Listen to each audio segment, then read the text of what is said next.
Hey everyone, welcome to my channel. I hope you're all having a fantastic day.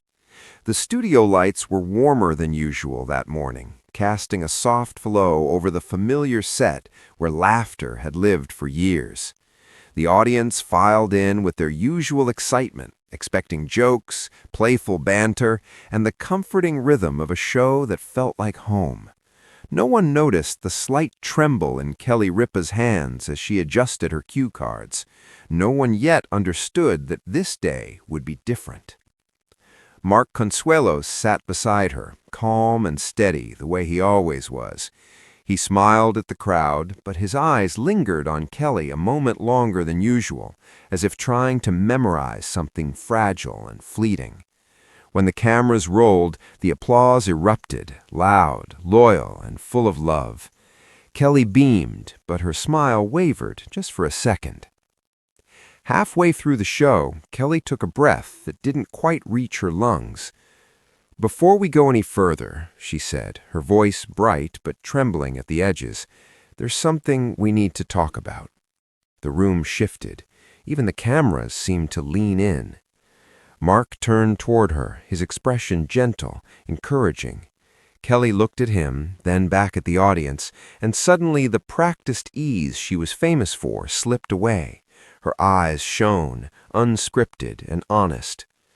"For years," she continued, "this show has been about connection, about showing up every day, even when life is messy, even when it hurts, even when you're saying goodbye." A hush fell over the studio.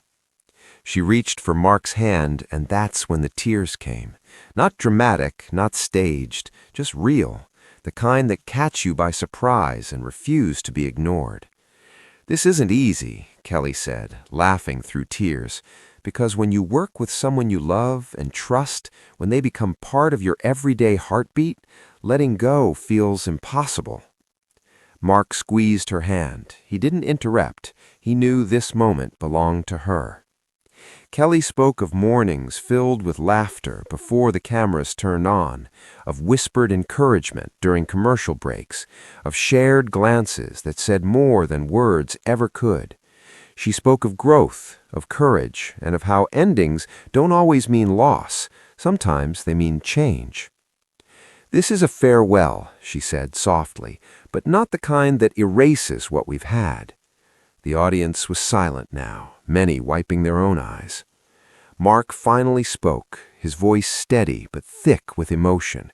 He thanked the crew, the viewers, and Kelly, most of all Kelly, for believing in him, for challenging him, for standing beside him, even when the spotlight felt too bright. "What we've built here doesn't disappear today," he said. "It just takes a new shape." Kelly nodded, tears falling freely now. She stood, pulling Mark into a hug that felt less like a television moment and more like a promise. The applause rose again, louder than before, filled with gratitude and heartbreak all at once. As the show wrapped, Kelly turned back to the camera one last time. "Thank you for letting us share this with you. Thank you for loving us the way you do." When the lights dimmed and the cameras stopped rolling, the set felt different, quieter, heavier, but also full of memories, of courage, of the kind of love that doesn't end just because a chapter does. Outside the studio, the world kept moving. Headlines would buzz, fans would speculate, and social media would explode with reactions. But inside that room, something real had happened. Not a performance, not a headline, a goodbye no one was ready for, but one they would never forget.